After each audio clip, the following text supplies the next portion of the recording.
Hello, welcome to Rise and Hoop, episode 5. Thank you for joining us. If this is your first time, we appreciate it. If you've been with us since the first one or however many, we appreciate it as well. Ryan and I aren't very good at the YouTube things. I feel like when people do YouTube videos, they say like and subscribe. So if you like it, subscribe, like. Apparently, it helps us.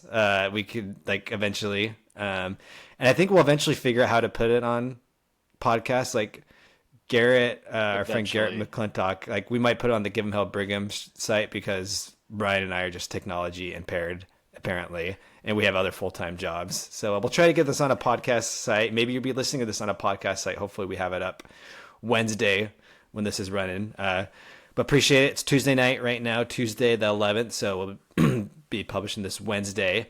But I guess, Ryan, I'll talk about my Hawaii trip and just experience there that I think people will. I guess.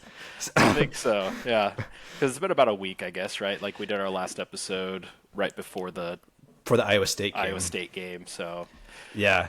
So we haven't recorded since then, because I went to Maui the day after Wednesday and got back Monday night. So that's not important, but the funny part I think listeners will enjoy. So Saturday, when I was there, I was at a Marriott resort, and one of the places, it's like a grab and go shop where there's different food places you could have. So I bought an acai bowl, and then I went to the line to check out. At the checkout line, it was next to just kind of a place where you could grab water, pre-prepared meals and stuff. There was a bald white guy in front of me. He was probably about 6'2" or so with his wife. I'm like, it's funny. It kind of looks like Craig Smith. And literally turned around like that and is like, that's Craig Smith. And I was like 95% sure. I was okay. A lot of bald white guys look generic, but the reason's it did look like him. And I've never seen him in real life, but I'm pretty sure I could pick out Craig Smith, but he was decked out in Under Armour gear. Utah's obviously an Under Armour school. He was wearing a long sleeve, kind of thin hoodie. And then his shirt, 3 inches hanging out of the hoodie, was a red shirt, exactly Utah's colors. And he was with his wife, and I hadn't seen his wife before. I had no reason to. So I Googled his wife online. Yeah. Yeah. I just know. All right. I don't want to get weird or anything. But it looked just like the woman looked just like his wife. So I'm almost positive I saw Craig Smith and his wife in Maui. And, good for Craig Smith. Just got fired at Utah, got a large millions of dollar buyout. Just living his best life in Maui. I mean, where else would you want to be as the conference tournament, week is starting up? Yeah. I mean, he'd probably rather be in the conference tournament. I mean, coaching. But I don't know. I mean, I guess if you get a $5 million buyout. I don't know if he still wanted to be coaching that Utah team. Yeah, that's true. Yeah, they did lose. They did just lose. So. Yeah. And I saw Craig on Saturday. So that was the day of the BYU Utah game. So I was watching the BYU Utah game from my hotel room, and I thought he might be watching because his son is a walk-on on the Utah team, so I was like, he might have a legitimate chance to watch it. So I went to the hotel bar at halftime, tried to scope it out, but Craig was not there. So unfortunately, we weren't able to do an emergency pod. With Craig breaking down the second half, a tell-all of Craig Smith, the Utah game. But just a very random occurrence for me to run in Craig Smith at the. I thought about saying something to him in the line, but I was like, you know what, he's with his wife. They're just talking. I was like, I just want him to enjoy their vacation before he probably gets into his job search and everything. I wanted to have a little bit of dignity. I didn't want to take a picture just to get the clout on social media. It's not like Craig has an idea who I am. That if I tweeted on there, I'd probably get tons of retweets, and I just didn't want. I wanted to have him some dignity in his vacation. I didn't know his son was a walk-on, and they fired him mid-season. That's brutal. Yeah. I already thought it was pretty brutal, but that's Yeah. What if there was some? Because I'm guessing, because most people. So I feel like usually if your parent is an employee at the university, you get some university discount tuition or something. What if the reason they fired Craig? so So they're like, well, Craig, we got to fire you 2 games before the season ends. We got to get that tuition money back. Yeah. I mean, that's like an extra 10K right there. So It was the deadline. That's actually what they were basing it off of. Is like the deadline where like if you're employed by this date, like yeah, you get all the benefits for your kids that semester. Yeah, They're yeah. like, His son's got to pay full state tuition now. Sorry. yeah. Yeah. I mean, they were like, what were they, like 10 million in the red? So I mean, yeah. It's every penny like, hey, helps. we're gonna fire him anyways. So I mean, hey, let's at least get something back out of it. Yeah, let's make his kid pay full tuition now. Let's make him use his buyout money to pay us Yeah. pay the rest of that tuition. Yeah, exactly. Oh my gosh, that's too good. But yeah, that was my Maui story. Very unexpected occurrence, but happy for Greg that making the best of a bad situation for him. Definitely. Or I guess bad, they lost his job, but good. It's like I would like to get fired and make 4.8 million in a buyout. So that's also living the dream. Yeah, wouldn't complain about it. He's making the best of a. It's as bad of a, or it's as good as a bad situation can be. I think is how I'd say it. Yeah. Yeah, So- yeah. I think it's a good pay. So sorry, Craig. I can't remember his son's name, but sorry, he's got to pay full tuition now. But that's such is life. Hey, if life gives you lemons, you make lemonade. Yeah. You and I were texting briefly. You were there with your kids too in Hawaii. Yeah. You and Haley. So I know how that goes. It's all hands on deck, and it's also just Nice. trying to enjoy the time together. But we texted a little bit about I think it was Sunday, the the final bubble day for the Big Ten Yeah. tournament.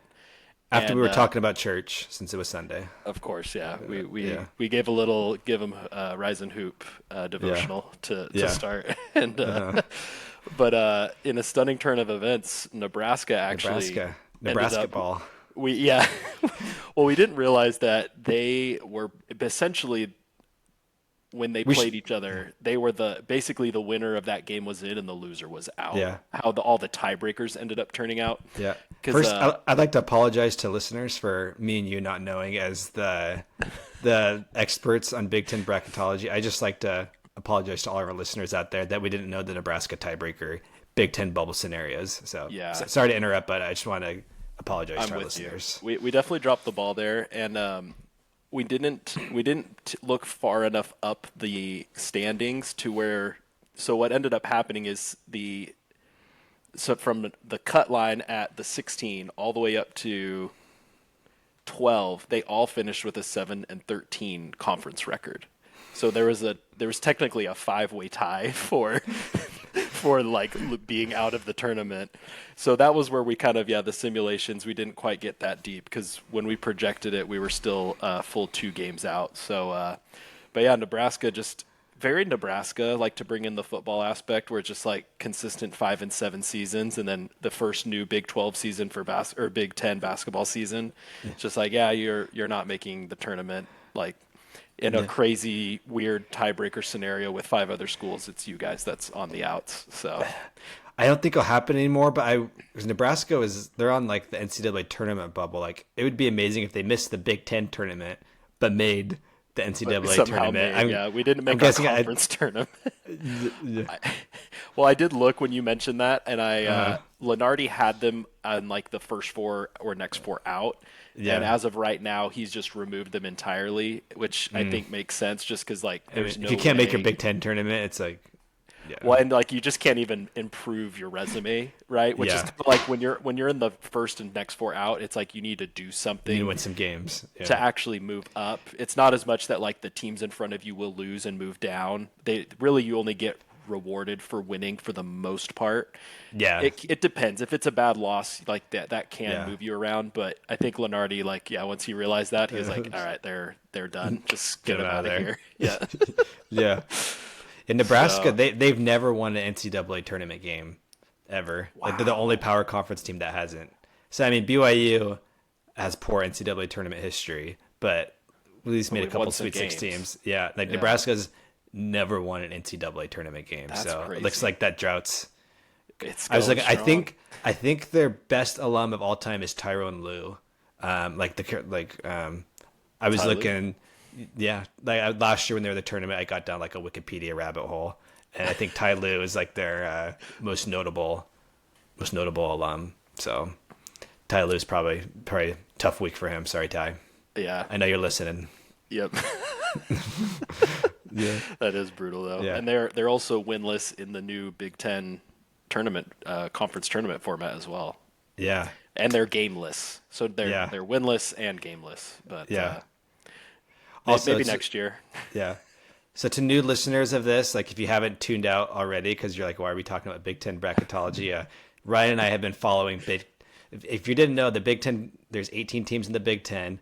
Only 15 teams, not 16 teams, make the Big Ten tournament. So Ryan and I have been breaking down the Big Ten tournament bubble. We're fascinated by it. And so we also really dropped the ball here. Someone commented on our last episode that the ACC does the same thing. Yeah. It's like, why 15? Yeah, same thing though. But like they have 18 teams and it's only the top 15 that make it in. So they have a cutoff line too. Yeah, and the ACC even has like Cal and Stanford. You think they would be like, guys, like we could just get our people to make a good bracket, like we're Cal and Stanford. But apparently not. Yeah. Cal barely made it. They were actually the last team in. So yeah, good for Mad Dog. Hopefully he does. Hopefully he can do good things. They won at in Cal. overtime. They went to double overtime. Were they playing Virginia Tech? Yeah. Yeah, they got Page's son, like Little Stojakovic, like who's good. And then they got Madi Sissoko, former BYU recruit. But good. Hopefully they can make a little bit of a run. I like Mark Madsen. Good, very good dude. Mad Dog, man. No. All right. I guess is that enough Big Ten bubble talk? I guess I know that's why people come here, but I suppose we can move on to enough. Brigham Young University.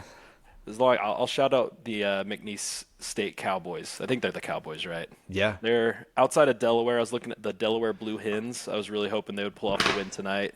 Yeah. They were right there. That was their fifth game in a row, and they took the 2 seed in their conference down to the last couple minutes, which is not too far off of what we were talking about when we talked about the the seven round bye that was coming out of the Sun Belt, I think. So yeah, it was fun to see someone make a run. That's why I love when these conferences just let everybody make it, because you never know. Still, they were the 12th seed. It wasn't tonight in the championship. Their 5th game in 5 nights. Yep, 5th in a row. Yeah, but they were still going. Like, they're not a good team. They have been on like a 7-game losing streak, and then they just started rattling off hot wins. the right time. They beat the 1 seed to then advance to play the 2 seed, and I mean, even in the ACC, right? NC State was like the 11 seed, and they won it last year. So it's just, I get usually not those low seeds, but that's what I'm like. If you're a college basketball conference, just let everybody in. You can do like the crazy buys, because like things can still, March is weird and things can still happen. So that's my only plea. Oh, and our other plea is just, we can't find brackets, like updated brackets for all these conference tournaments. Me and Robby were spending like 5 minutes before the podcast just trying to find a reliable site that has brackets. Guys just want brackets. That's the only thing. That's all we're thinking about, is just give me an updated bracket at the end of the day where I can know, who's playing next in the Sun Belt Championship. I just want to know, and the path that they took. I need to know. All the brackets on one site. You click on the, like, I don't get why ESPN doesn't have that built in. Like, you click on Sun Belt and it has the bracket. Like, I mean, worldwide leader in sports. Like, they broadcast all the games, but they're like, no, we're not can't make a bracket. We're not going to make a bracket though. So yeah, whatever. That's our one lament that we'll do. But I think now we're ready to dive on over to our Cougs. Any thoughts? I don't know, Robby. Do you have any thoughts from? It's been 2 games. So obviously, our second reverse jinx of not picking BYU to win in a tough road environment worked again. Let's go. So we're 2-0 in helping the Cougs pull off some Arizona and Iowa State. Yep. Well, initially, like when our first episode, we was like, okay, BYU's gonna lose to Arizona, and then beat Iowa State, and then we just got scared last minute and picked Iowa State, but Cougs pulled it out. And it was a week ago, so we don't have to spend too much. But I mean, what a crazy game. BYU got up by 21 in the second half on unexpected alley oop by Dallin Hall. A sneaky athletic dunk. Yeah, exactly. And then yeah, Iowa State just doing Iowa State things turned to BYU. BYU won 29 turnovers, which is just insane. But I mean, it was BYU's best win of the year. Like Iowa State, like a top 10 team in net on the road. Like that's a game that can make BYU a 5 or 6 seed. So I mean, it's That's been a like you week said, now. those So are those Q1 quad one A win. Yeah. So yeah, your quad one wins, but it's like quad one's very different because if you beat Houston on the road versus beating Utah on the road, those are both quad one wins. Obviously, beating Houston is much better. So like a quad one A win, like a quad one win on the road is any team in the top 75. Like those, and the committee on like their team sheet, they break into quad one A wins. So quad one A win on the road is like a top 40 win. And obviously, even in that, like beating Houston on the road is better than like beating another team. And then like the neutral site game, we're getting to Big 12. It's all neutral site games. So quad one wins in neutral site games are top 50 net teams. So BYU's next round would be Iowa State or Cincinnati. Those are both quad one games. Like Cincinnati's just inside the top 50 of net. But a quad one A win would be a neutral court top 25 win. So if BYU beats Iowa State on the road, that'd be another quad one A win, like one of those top tier quad one wins. Cool. So something to watch is these conference tournament, these couple of games. And is that's an actual metric that they're using in this, but like the selection committee is breaking out those elite tiered wins. Yeah, they'll break down quad one A wins on their team sheet just because I mean it is an arbitrary line, just like okay, your 76th team's a quad two win on the road, but 75th team's a quad one win on the road. But it's just like another delineation point to kind of break up the quad one wins a little. And at least kind of target those elite, like truly elite teams that you've played or elite wins that you've gotten and gone. Because like you said, especially when you do get into the road environment, I like that it is a larger swath of team, like giving you that top 70, 75 range because winning on the road is hard, but it's really good to kind of it's cool that they do that. I wasn't aware that was like actually specifically taken into account. So got a big one there, and then we took care of business with Utah. Felt like just another similar to the West Virginia game on that one for me. Just felt like Kevin Young, first half, right, a little bit choppy, kind of figuring some things out, not taking a lot of great shots, but then kind of near the end of the half had a good run, hit a nice shot at the end. I think Dallin hit a three. Yeah, kind of. I saw someone overlaid that next to like the Jimmer three that he hit against Utah back in the day. Kind of similar, like as time was expiring of the half. So that was a little cool blasphemous, but I mean, it's a little bit, yeah. But I mean, who knows? His senior year's next year. I don't know. Let's see. No. But and then second half, kind of, you could quickly tell. Okay, this game is well in control and. Felt like the team kind of found themselves, so it was good to see us clean things up from the road loss. Yeah, BYU was like close to making it to a blowout. I think they got up ahead as 19. So the game was never in doubt. Like in the second half, like you knew BYU would win, but BYU never like truly ran away with it. Like Utah, they made some good threes in the second half just to keep BYU from truly blowing it out. But and BYU, like it wasn't their A game, but they still scored 85 points. Like there's some defensive things like Utah, especially in the first half, did a good job on the glass. BYU limited turnovers, which is good. I mean, Utah's not a team that turns you over like Iowa State is, but after 29 turnovers, it was nice to see BYU had just 10 turnovers that game. So they cleaned it up a little bit, got points off of turnovers, which they've been good at. Like Utah really owned the glass. Like Utah have 25 offensive rebounds that game. So that's and then that's what they do. They don't have a lot of really good players, but they're big, so they get offensive rebounds, which is kind of like their one thing like they're pretty good at offense. So BYU kind of struggled there. So there's things to clean up. It's not like BYU ran away with it, but it's a good way to end the regular season, senior nights, and send off 8-game winning streak as you kind of get into as we get into the conference tournament. I'm with you. Yeah, I don't think when we did our first episode, we would have predicted an 8-game winning streak by any stretch of the imagination. So it's been a pretty cool run. One thing I thought that's been different, just because even in the WCC, the years under Rose, Pope, we never really had great tears.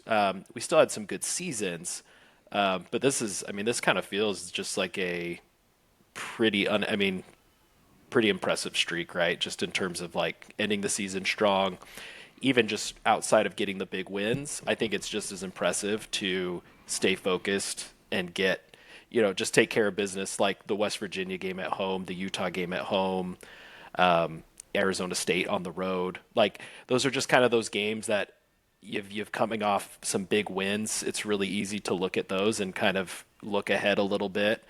And I think Kevin Young has he continues just in all of his pre-game, post-game comments, interviews, just talking about we're keeping the main thing. The next thing in front of us is what we're focusing on. If the next day is practice, we're looking at practice. If the next day is West Virginia, we're looking at West Virginia. And it just seems to be translating on the court just because it seems like the team is dialed in, even if like it takes a half to get things figured out.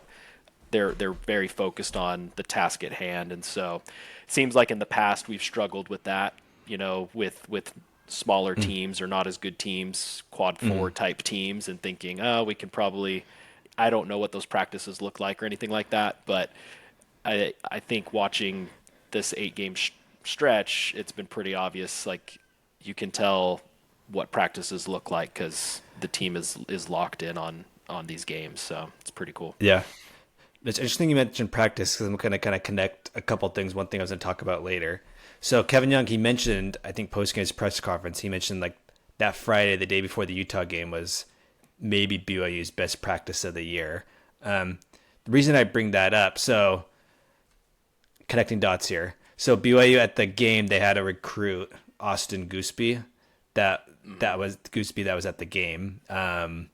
What most people don't know, he's LDS, like active member of the church. He's one of the best LDS players in the 2026 class. He's a junior right now, top 30 player in the class, 6'6" wing, can really score, get to the basket. So he was at the game. And earlier today, Tuesday, I actually talked to his dad for like 20 minutes. His dad talked to me. Maybe at the end I could talk a little bit more about how that went. But since you brought up practice, so Austin, he was at the game Saturday, but he was at BYU's. He was at that Friday practice, and his dad told me he'd never seen a practice like that before. He said it was like the most amazing thing he'd ever seen. So like Kevin Young before the practice handed Austin like practice sheet, and walked through Austin like, hey, these are the type of things we're going to do during practice. This is why we're doing them. So he explained to Austin kind of like the why, the process. And I wrote down some quotes from it. So Austin's dad, Mike, he called me before, so I couldn't like record or anything. I was holding my 6-month-old, so I had pen and paper, just trying to take some notes and quotes what he said. So he said it was like the most organized practice he's ever seen. He's like, Kevin Young, he's not a yeller, he's not a screamer or anything, but he said just is pro style, very business, very structured. Like they had the nutrition person talking to him before as well, but Kevin Young had the practice sheet, walked him through. And one interesting thing his dad said about Kevin Young, he said Kevin Young's a genius. He says basketball genius. It's a whole nother level of intelligence with Kevin Young. And he said it was unreal, just the practice he went to. And could take so Austin, he's been to practices at Kansas, he's been to Texas, he's been to who's who, and like he and his dad were just. He's from Austin, right? Like he lives in Austin. His name's Austin. Yeah. He's from, I think he's like from the Austin area. Yeah. Because his older brother plays football for Texas, but he was just raving about that practice. He said it was. The quotes I said, he said he'd never seen it structured like this. Kevin Young, just 100% business, pro style, very professional, like never yells at his guys, but just the way he teaches them. He says, called him a basketball genius, and he's just extremely impressed with Kevin Young. So it was cool at BYU, one of their top recruits on the board, happened to be at arguably the best practice of the year. Maybe at the end, I'll publish an article at Vanquish the Foe, probably Wednesday, about Austin, his connections to BYU. But it was cool. You mentioned practice, and like Austin, the recruit, happened to be at that practice, and him and his dad just raved about just how professional and how awesome. just how amazing, and how, like he said, the things Kevin Young, like his dad the things Kevin Young talked about in the practice, just he said it blew his mind, just like his basketball intelligence. He's never seen like a D1 basketball coach know basketball the way Kevin Young, and like he's seen like Bill Self, like Texas's coach Rodney Terry, all of these. So like it was extremely high praise. Just like shows how good like we have it at BYU to have Kevin Young as our head coach. Man, that's awesome. Gives me chills a little bit. Yeah. I was Kevin Young. It just feels like he talks. It's funny listening to his interviews because they're kind of all the same, and I love it. I don't mind at all because I like when you mentioned how organized the practice was. He seems super process focused and oriented in terms of how he's approached his job and probably his entire career in basketball.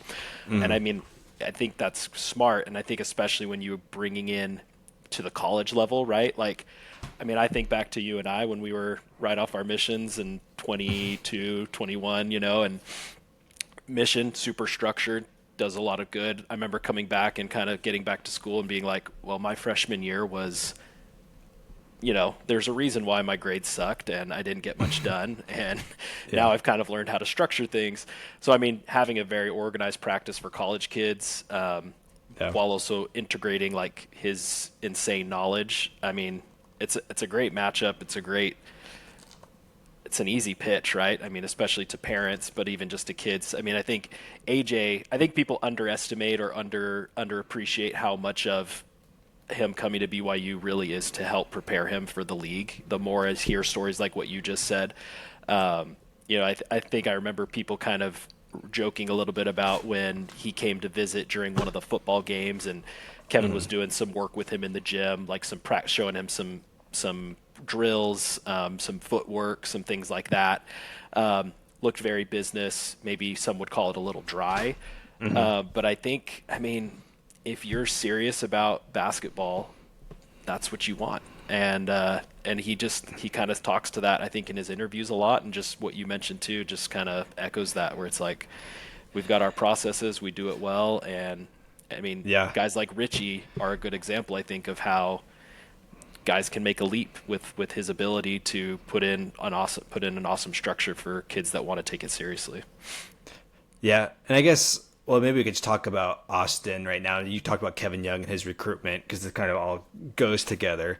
Because I think one thing that's different about Kevin Young than any other BYU coach, football, basketball, it's like most coaches, like they come to BYU, and us as fans have thought this way too. It's like, there's like a glass ceiling. It's like, okay, like we have the honor code. There's only certain types of players that will come here. Like Kevin Young, I think it's because like he didn't grow up a BYU guy like at all. Like I think he had like siblings that went to BYU who grew up a member of the church, but he grew up in Georgia. Like he didn't grow up a BYU fan. Like wasn't really familiar with that. And Mark Pope didn't either. But Mark Pope kind of came through college coaching, coached at a lot of schools out of UVU, so he kind of knew the college scene. Like Kevin Young, he didn't grow up BYU, and he's a year at UVU like 20 years ago when he went through G League NBA. It's like he just didn't know like what wasn't possible at BYU.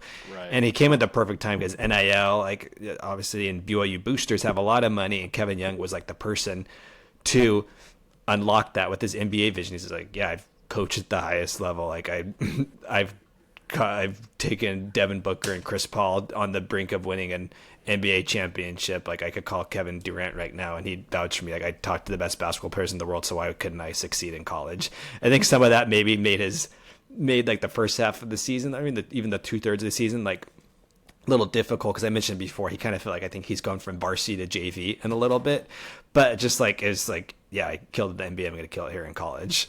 And like just like he doesn't have that glass ceiling. And that's his recruiting pitch to Austin. So like, I guess talking about Austin a little bit, because he's going to be a really big recruit for BYU in the 2026 class. Like I mentioned, he's LDS. He's been LDS his whole life. Like he's active member of the church. And like, I don't really care about someone's activity status, but like BYU being an LDS institution, like it is a thing recruiting if someone's like a member of the church, obviously. So that's why, that's the only reason why I bring it up.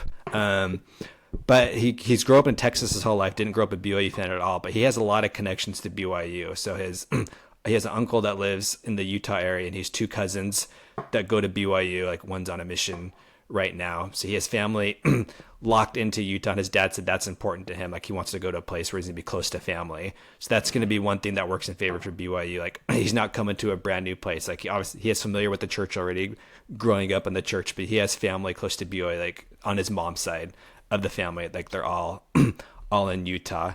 So a lot of BYU connections, even though he didn't grow up a BYU fan, he's got family that's big BYU fans and lives in Utah. So he has some familiarity with it. And again, I talked about like he got the BYU on Thursday and he was there for Friday for the practice and he's at the game Saturday. So obviously, like I mentioned the practice, like him and his family, like truly were blown away. Like I talked to parents and I try to talk to parents more because recruits, they're just high school kids. Sometimes I'm 33 now. Sometimes it took a little weird talking to 16-year-olds because I'm the preschool advisor. It's like, hey, these like the priests at my church. So I talked to them a little bit, but it's like I'm not going to get anything from them. The parents, and I try to have like a BS filter. Like parents, try to pump up their kids and stuff. So I feel like I've talked enough. I kind of have a BS filter. But his parents, I mean, they from there at the church, they're both members, but they like really were blown away by Kevin Young. I can't like emphasize on the phone. Like if I record the conversation, like just how into BYU and Kevin Young his dad was. Like I mentioned the practice already, like they talked to the nutritionist before for a while. At the game, one interesting quote, so they're at the BYU Utah game, and I mentioned like Austin, he's been to Kansas, he's been to Texas. He said, and this is a direct quote, right? For games. Yep. He said Kansas's atmosphere doesn't hold a candle to BYU's in the Marriott Center. Like that's what Austin's dad said. Like they were blown away. Like just like they like, what is this? Like they knew about BYU. They're like, but Kansas is like top 5 atmosphere in the country. I'd have to go back see if I could figure out what Kansas game they went to because it was maybe it was like a Kansas low level game BYU Utah. So you do have to have that context. But every Kansas game sold out. Like their student section is bumping, and he said that he was blown away by the atmosphere. He said he's planning to take an official visit probably this summer.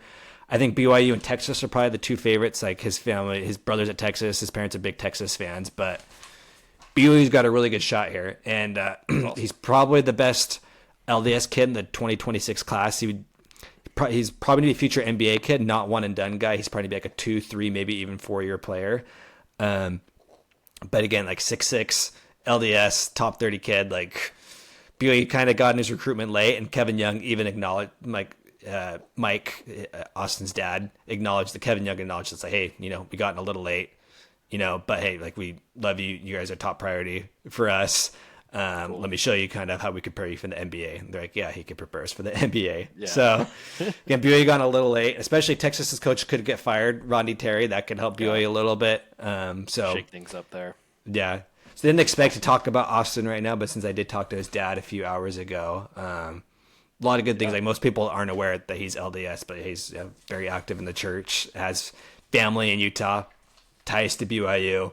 Kevin Young made a really good impression of BYU fans. So something to watch over the next year, and especially probably the next like 6 months, especially if he visits this summer. He's a top priority for BYU.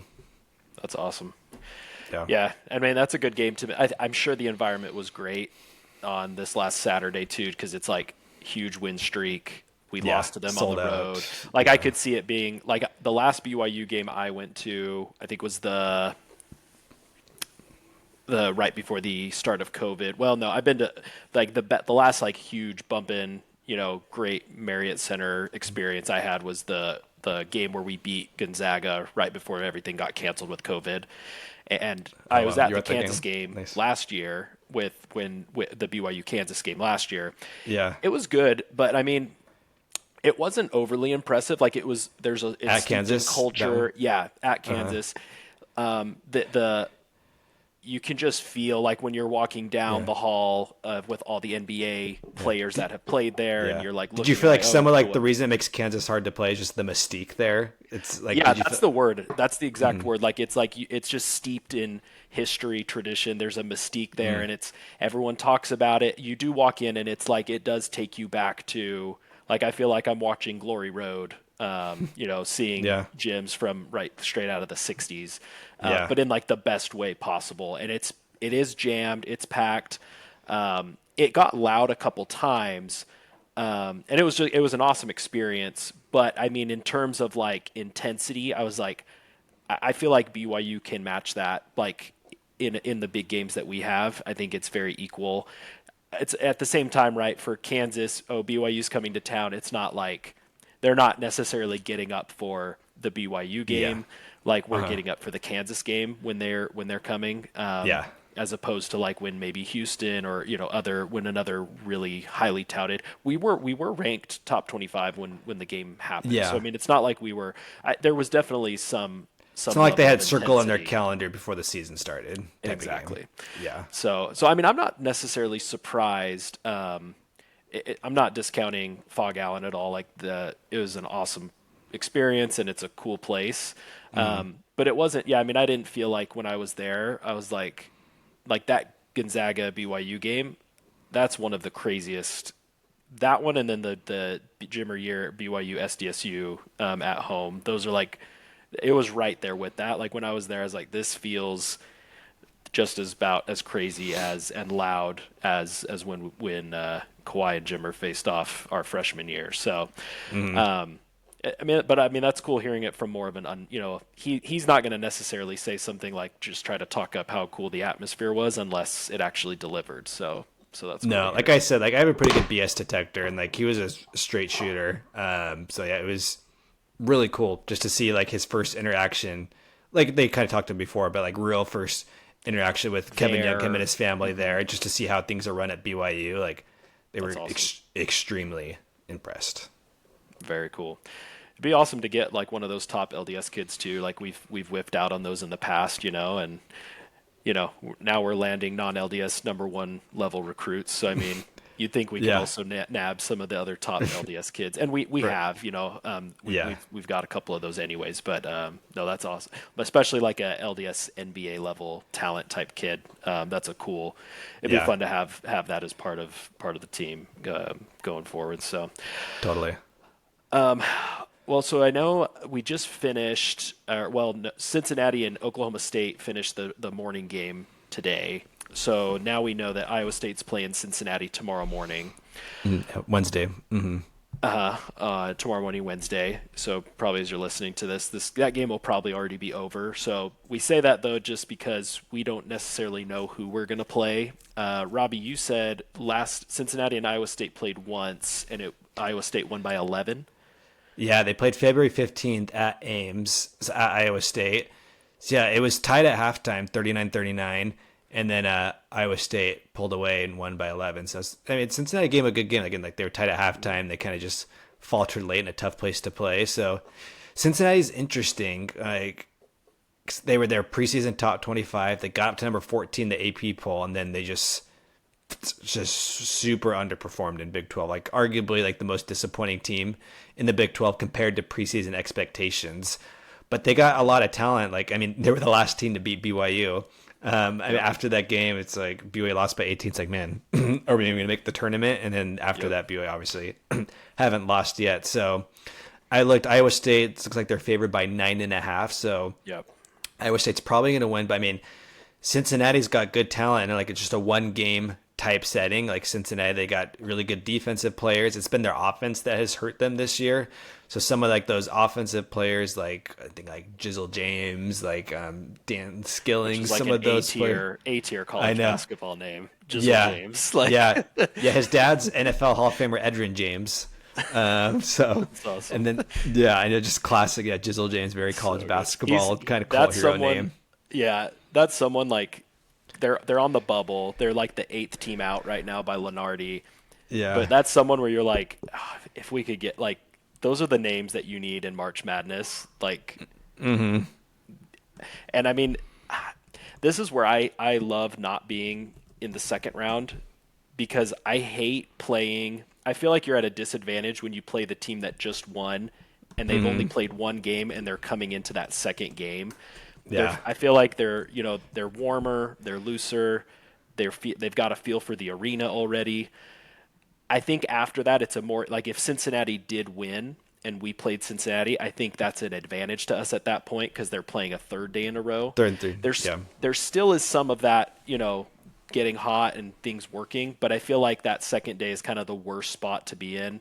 I feel like that happened to us a lot in the WCC tournaments where you'd play like a solid San Diego or San Francisco team that was right before you, they won, and now you're playing them the next day, and you feel Yeah. like, it just doesn't feel good. That's my only. That's what I look at, kind of as you said. They played close when they played at Ames. Now this is neutral site since he has a game under their Yeah. belt already. Especially those first And, like 4 to 8 minutes, like oh oftentimes yeah, favors the team coming off a game. So it'll be interesting to see like how that game starts the first quarter, first half of the first half. but Iowa State at the same time could just. I mean, they have shown in our game and in like the Arizona game.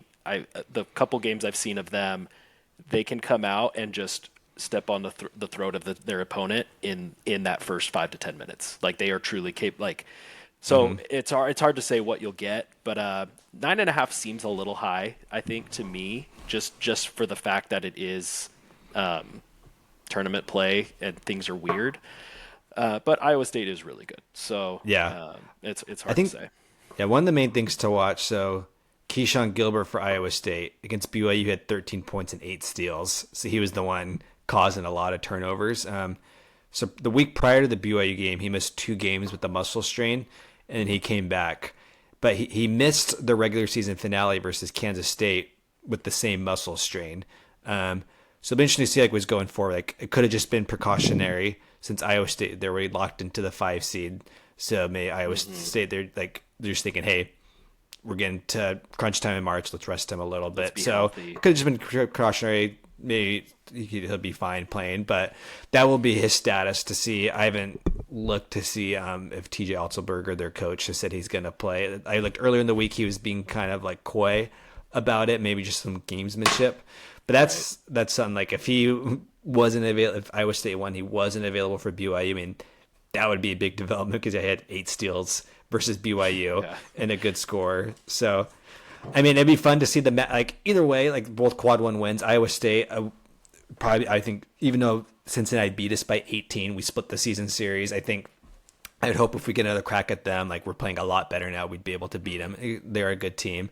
Iowa State obviously would be very motivated to beat us. They probably feel like okay, they're in their minds like, hey, we almost won despite going down 21. So like we just don't have a stupid stretch we could beat BYU. Whereas BYU's thinking, hey, we won in Ames despite having 29 turnovers. There's no way we're going to have 29 turnovers again. So it'd be a fun rematch. But what I really want to see BYU play Houston in the Big 12 tournament. Like that's will really show where BYU's at because Houston's going to be a number 1 seed. Like they went 19-1 in the Big 12. Like crazy. that will truly show. It will show and prepare for what BYU can. Like if BYU is able to compete or even beat Houston again, like BYU might not even get that because we could easily lose the quarterfinal game. But that will like really show like one of the probably 5 or 6 teams that could truly win a national title this year. Houston's it, and BYU did play Iowa State. I mean, Iowa State's about as good as preparation as you can have for playing Houston. Like playing Iowa State and you're preceding 2 of the 3 games. Kind of similar styles. They both really like to pressure, force turnovers. Houston killed that with BYU earlier in the year. That's what they do. They trap ball screens. So I want to see that. Even if BYU didn't beat Houston, like if you beat Houston, it's like, holy crap, could we be looking at a 4 seed in the NCAA tournament? By knocking off, if you beat Iowa State and then Houston, I think you'd be looking maybe at a 4 seed, but it'd just be a really good litmus test going into March. Again, BYU could lose by 15 points, like a bummer, but we could still be a Sweet 16 type of team. But so I won the preparation, playing a type of team in Houston, and just a litmus test for seeing where BYU truly is at. Would love to see that because it was January 4th when we last played Houston. BYU, I think we can all acknowledge is a very different team compared to them.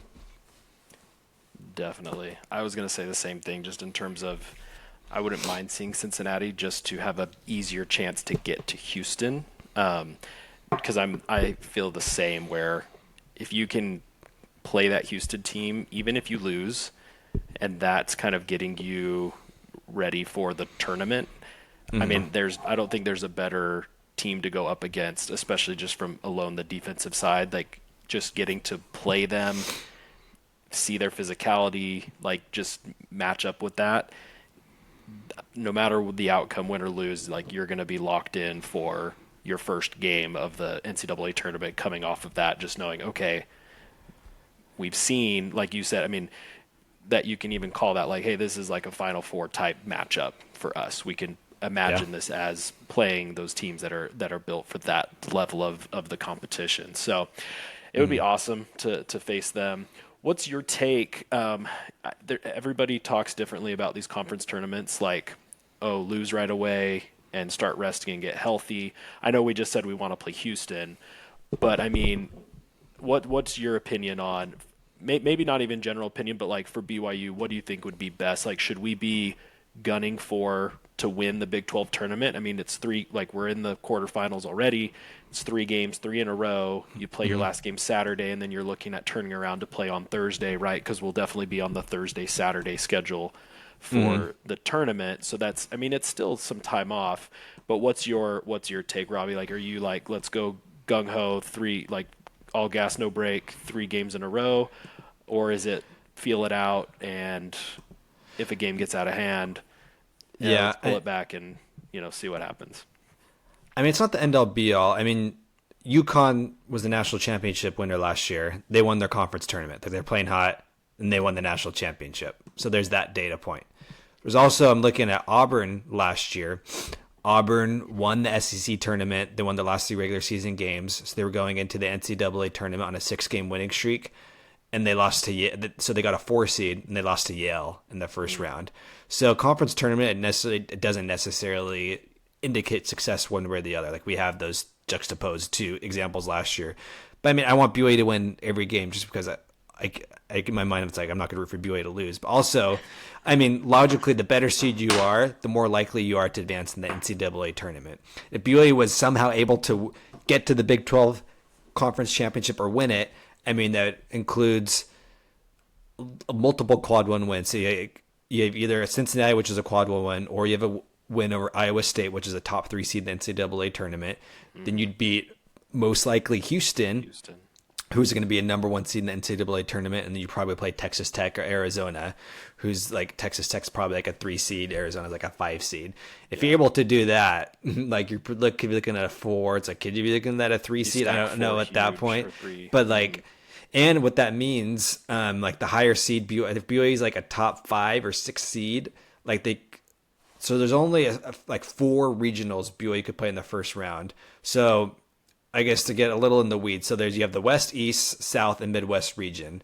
And those regions account for the Sweet 16 and Elite 8 is played. So BYU can only play in the West and the East region, since those are Thursday, Saturday, Sweet 16, Elite 8 matchups. So when you're watching Selection Sunday, you don't have to worry about the South or Midwest regions because BYU won't play in there.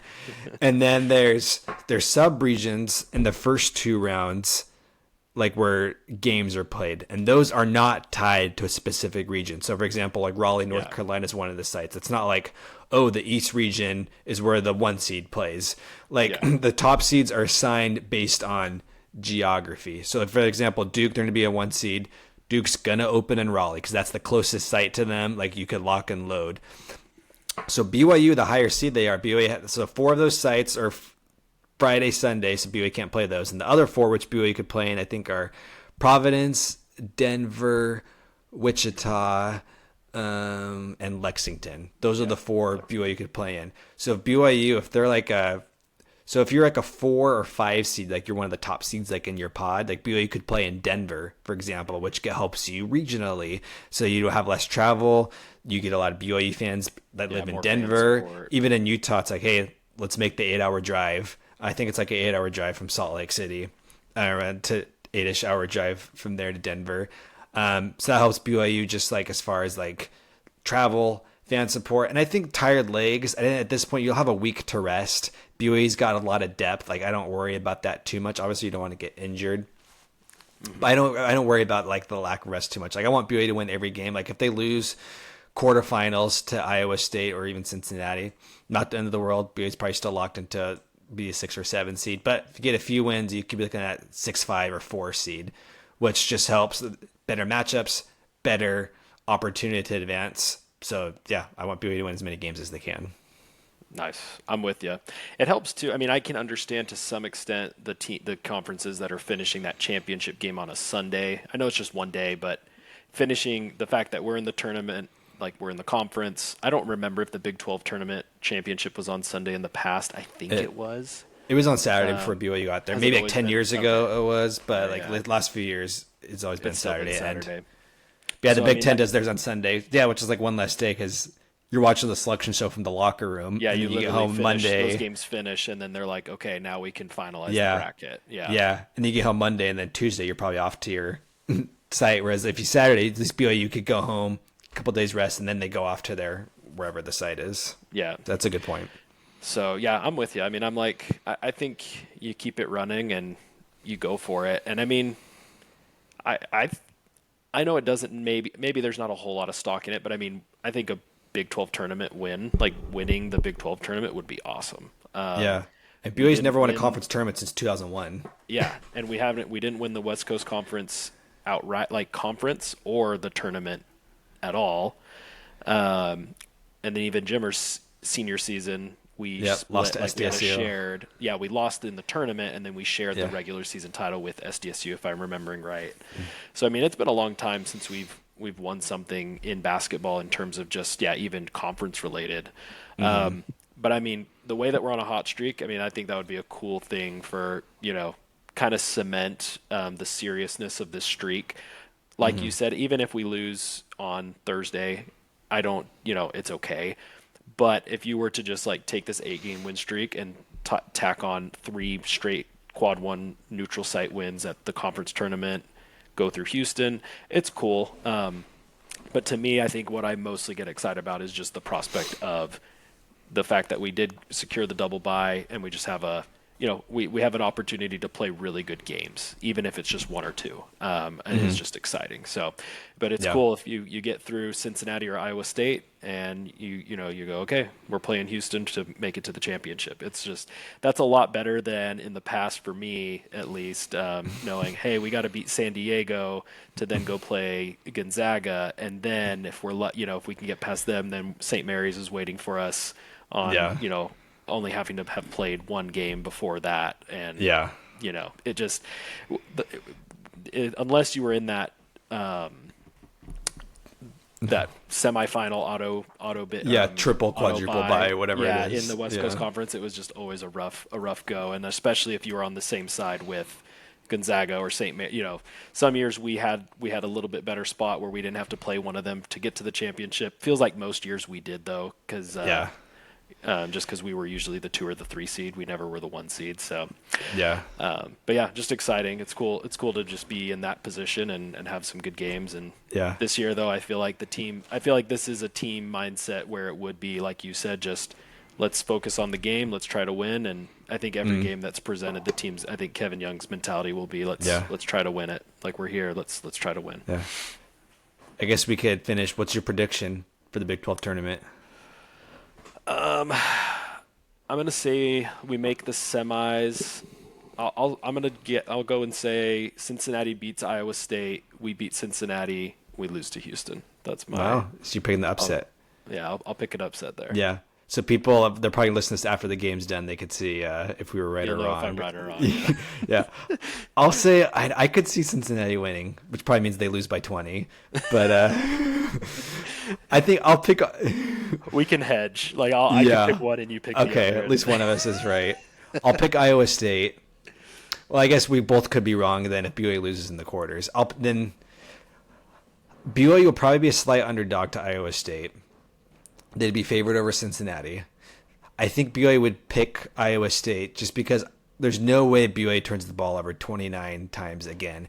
And to me, that's the biggest number most likely to change from that game. Like, I think BYU could half that. If they half that, then you get at 14 more shots. If BYU gets at 14 more shots, I like their prospects to win. Like, if you're Iowa State side, it's like, hey, like, BYU couldn't really stop us at the end. So maybe that holds true the whole game and Iowa State beats BYU comfortably. That could totally happen. But I think the easiest thing to change is BYU. They've already seen the pressure. Again, there'll be a lot of Iowa State fans there, but you're not in Iowa State's home arena, so you don't. should be a little bit easier to take care of the ball. So the BA has fewer turnovers because of that. They get more shots up, hit more threes. I think they beat Iowa State, and then they lose to Houston in the semis by like 8 points. Again, that's competitive. We feel good about it. Hey, BYU compete with Houston. Houston was just they're a little too much at the end. So that's my prediction. I like it. Yeah, I think that was kind of my mentality, like a single-digit loss to Houston, or at least single digits getting down to like the last 4 minutes. And then free throws or whatever goes there. Whatever. Yeah, but just hanging with them. So I like it. I guess we can try and we'll see if BYU is in the semis. Maybe we'll try to jump on that night of the quarterfinal win. We can see if we can put together something. Yeah. But then definitely we'll, especially once after Selection Sunday. Yeah, we'll get on and we'll see who we're matched up with. Hopefully not my McNeese State Cowboys. That's the only could be. Need them somewhere else. But we're definitely. That's the tricky thing when you're in that 6-5 area. You're probably playing a mid-major champion that won like 28 games. A good mid-major champion. Yeah, and so still should be good for us. But yeah, there's some of those teams that they're just good, man. So yeah, cool. Love it. Well, we made it under an hour, so yeah, we're keeping it under an hour. Once the Big Ten tournament is done, we'll be able to cut out 10 minutes from Big Ten bubble bracketology. We'll replace it with something else. So yeah, cool. Awesome. Rise and hoop.